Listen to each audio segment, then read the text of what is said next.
welcome to my channel. Thank you so much for joining me. I'm Shelby Burton and I'm excited to have you with us today because today we are talking about the big elephant in the room, the scale and weight loss. All right, so let's get to it.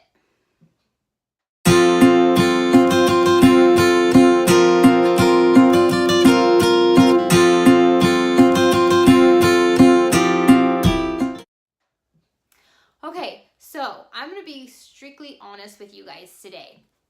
The scale is the devil sometimes. Now, it could be your best friend or it can be your worst enemy. And this is why I say throw the scale away. Now, I had never owned a scale for the longest time. I hated weighing myself because it is self-sabotaging. It plays that mental game. It's something that you focus on constantly. And if it's not where you're at, then you put negative vibes out and that's what you're gonna get back in return. So I learned to not weigh myself. And then I started the health and fitness journey about 6 years ago. And the big thing was you had to take your measurements before and after so you could see how much weight you lost, because that was my goal, was to lose weight.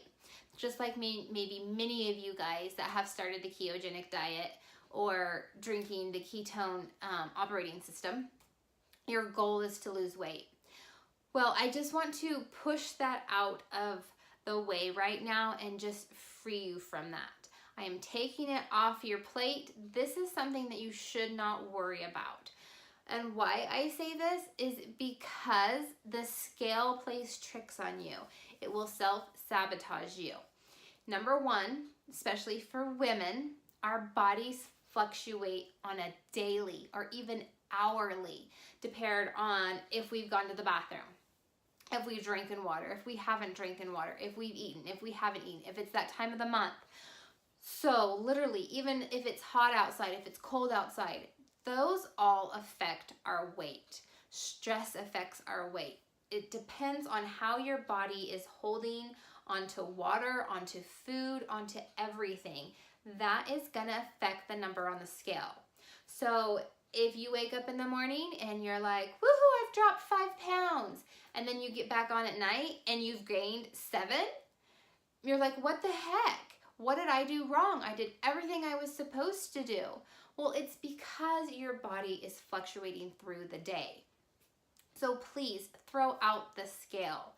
There's many different ways that you can measure your health, your fitness, and even if the ketogenic diet is working or if Keto-S is working for you. And these are a few of my favorite tips. And this is what I tell people, because life is made to be abundant. Life is made to be enjoyed. It's not supposed to be worrying about what your number says on the scale. So number one, just how do you feel? Are you feeling good? Do you wake up in the morning and you're feeling like, you know what, this is gonna be a good day? You know, you have the attitude of gratefulness for just being able to wake up every morning. Maybe you don't have a job you love, but be grateful for going to that job. So just have that in your head as, do I feel good when I wake up? Am I getting sleep?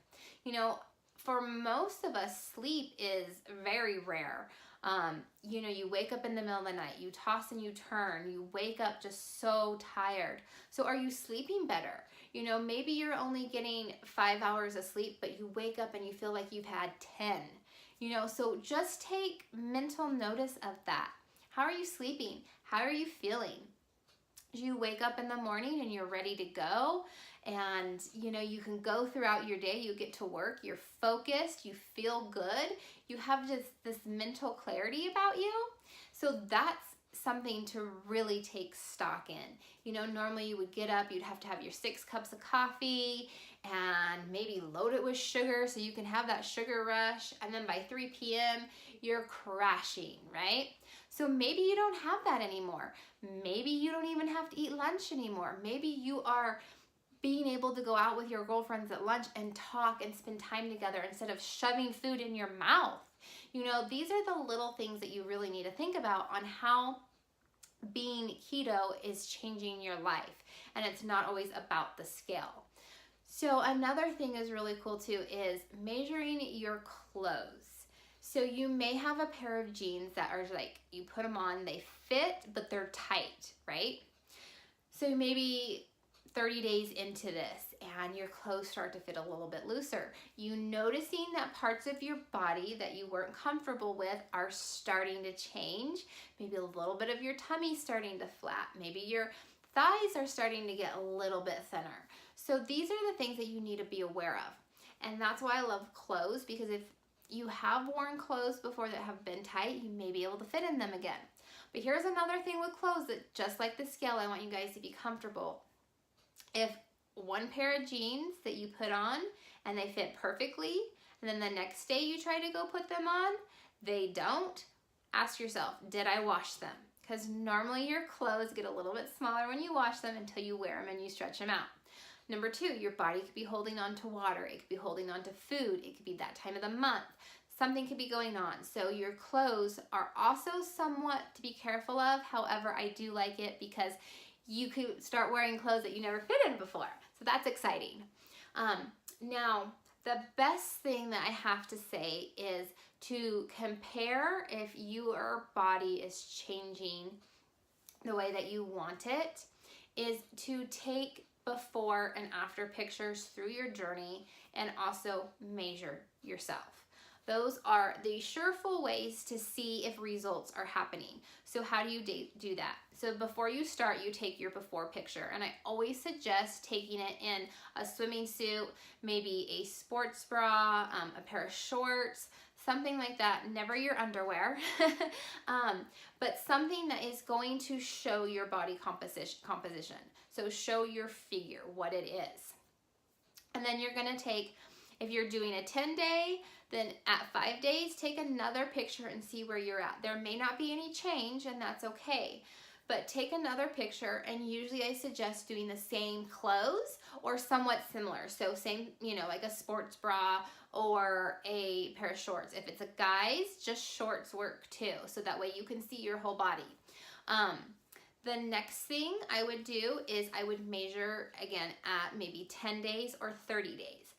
I also suggest, this may be different for you, it's up to you and how your mental clarity is with this process, but I always say, do a before picture the day before you start and then 30 days, because that gives your body plenty of time to go through the changes it needs to go through to start seeing results in anything that you do.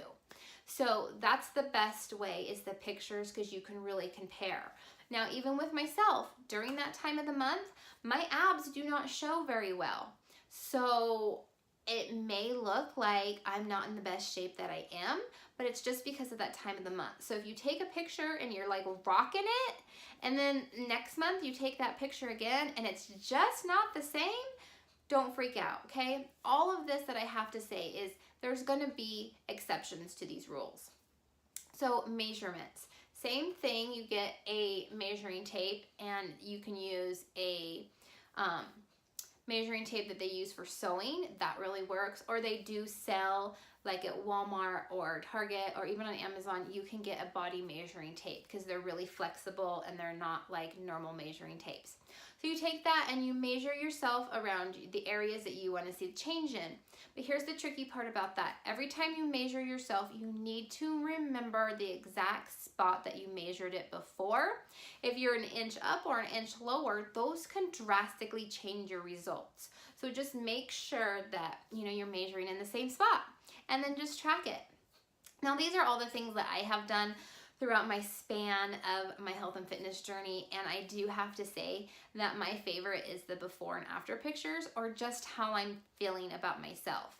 And I do work out, so I can tell you that if I'm getting stronger, I can see that that is a plus for me. So if you're one of those that have started working out or want to see more in your workouts, that is another measurement that you can use.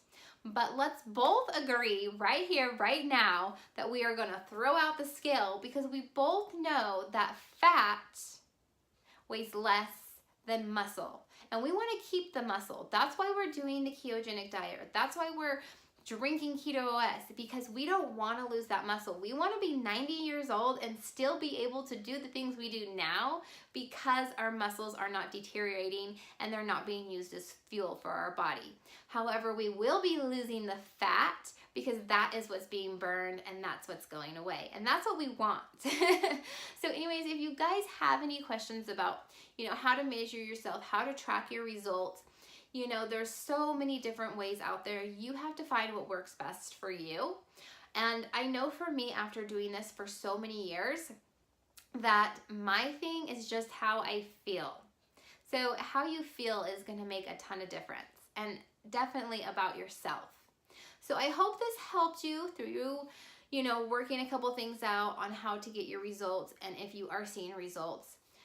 If not, then please message me. I can one-on-one coach you. That's what I'm here for. I love doing that. Again, thank you again for coming to my YouTube channel.